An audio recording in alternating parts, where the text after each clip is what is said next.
The deep sparkle pupa was designed to be fished early during the emergence, when those insects are first drifting near the bottom.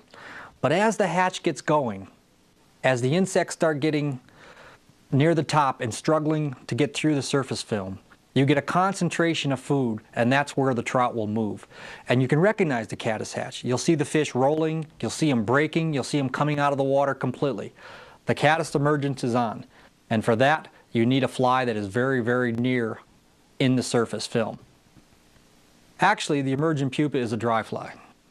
The wing sits up dry, you see it as a dry, you fish it dead drift just like you would a dry fly. The materials we use are basically the same ones that we use for the deep pupa pattern. We have the sparkle yarn, we have our underbody dubbing mix, we are going to add a deer hair wing to float it to look like the emergent wings of the pupa changing into the adult, and we have a little bit of fur for the head. Start off, take your ply of sparkle yarn, pull them apart. With your comb out each ply. One thing, I'm not a very fast fly tyer, but I did have to tie approximately 3,000 of these, and I used to do it each morning, so I did get fairly fast on this one pattern. And the same trick, tie it in at top, let your thread spin it right around to the bottom, and lash it in at the bottom. That's going to be your overbody. You let it stay there for the moment. Your tacky Ovington's Wonder Wax. Now, are there other types of wax? Of course there are. I like this, it's convenient. The mixed fur blend. So important to get this dubbing technique. So important just to touch it. That will stay on the hook. As you wrap the thread, it binds it down. You don't need any more than that. If you ever look at the old English soft hackle patterns, they were very fussy about the type of silk they used. They had numbered colors for the Purcell silk, and they were very specific about the color they wanted. That's because the dubbing was so sparse that you could see the silk underneath the dubbing. They were not overdressed. And that's almost something you can apply to any nymph or wet fly. Generally, you do not want to overdress it. Finish wrapping your underbody. Comb out the rest of your overbody, the two plies that are hanging back.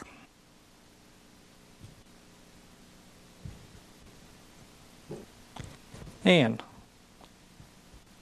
pull the top ply over and tie it down.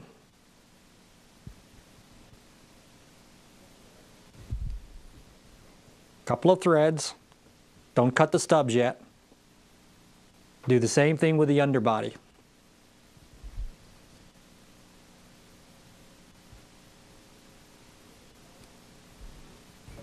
Use the scissors point, loosen it up.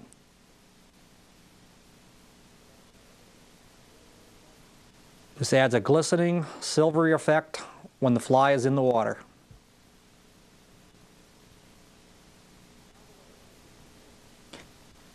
Now there are a few different steps, minor differences between the emergent and the deep pupa pattern. Take your scissors, snip off a few fibers on top.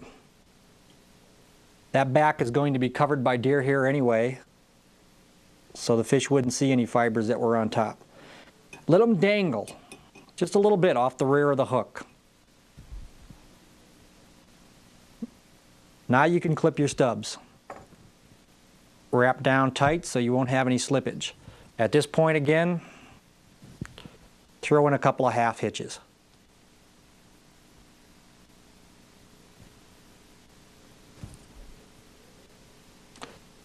Pick up a piece of deer hair. Snip off a sizable clump. This is going to have to float the fly. It's going to have to be fairly buoyant. I was at a show and I was tying, and I was preparing the deer here for the clump to put on. And a man looking at me said, "Why don't you use a hair stacker? Why don't you put it into a hair stacker and straighten out those tips and get them nice and even?" And I explained to him that I didn't use a hair stacker because it would make the tips nice and even. Look at the back wing of a caddisfly, and that back wing is rough and ragged. Lay it back a bit beyond the bend of the hook, tie it in. I like to tie my deer hair very strong. So after I have it bound, I'll take it, and as I run forward, I'll go through the stubs at different spots, at different angles. It's probably the most delicate part of any hair fly would be the wing, and you want to make sure you're not going to have it breaking off. You don't want it sliding or slipping around the hook.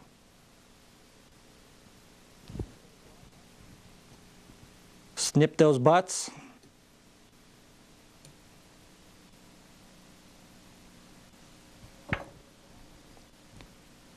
Wrap your thread back.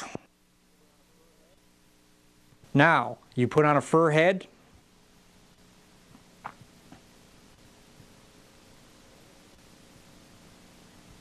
Roll it so you get that opaque finish.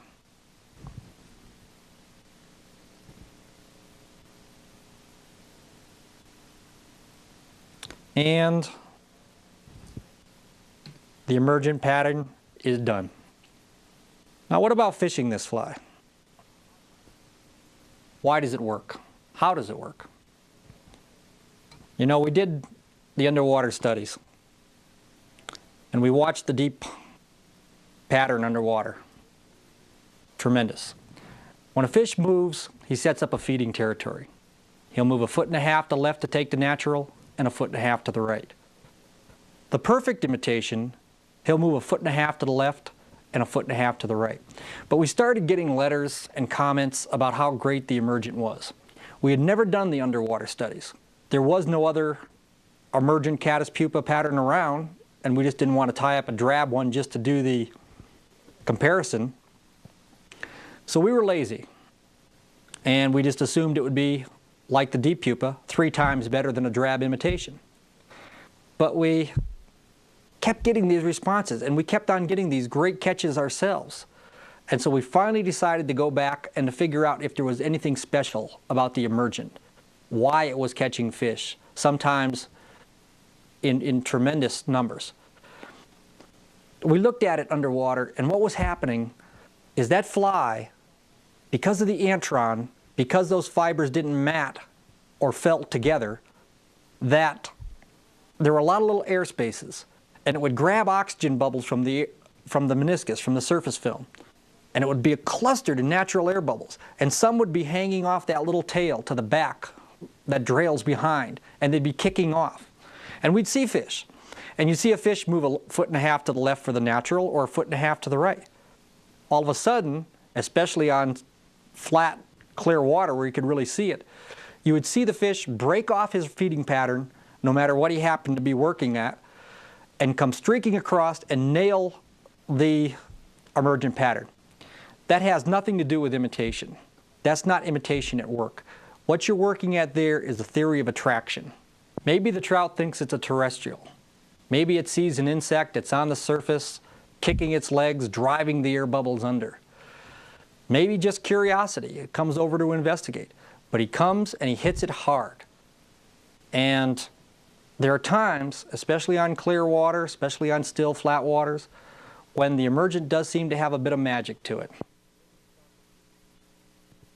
The Emergent Sparkle Pupa. I carry a lot of flies. I like to carry a lot of flies.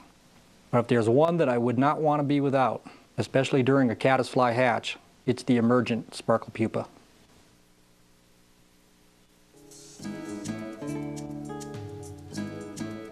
Gary! Hey, that works great! This looks like a pretty good fish, too. These cutthroats really don't make the long runs and jumps like a rainbow. but they're still beautiful fish. A lot of people think they're easy to catch, but that's not always the case, especially today.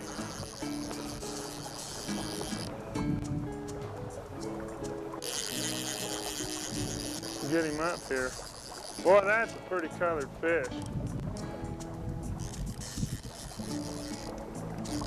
It's hard to find a fish that's colored more beautifully than these Yellowstone cutthroats. I've caught other cutthroats, the Snake River variety, but they don't have all the red on them that these Yellowstone fish have. Well, that is a beautiful fish. It's always a thrill to catch these Yellowstone cutthroat because they're so rare. They just don't happen in every stream. Let's see if we can get him revived here. He's pretty tired. And I often get concerned when I see people releasing fish, just dropping them back into the river, because it's like this fish is doing. It takes a while. There he goes. That emerging caddis pupa of Gary's is a great pattern, and it was kind of an enjoyable thing for me to fish with him today and see some of his techniques, and they really work.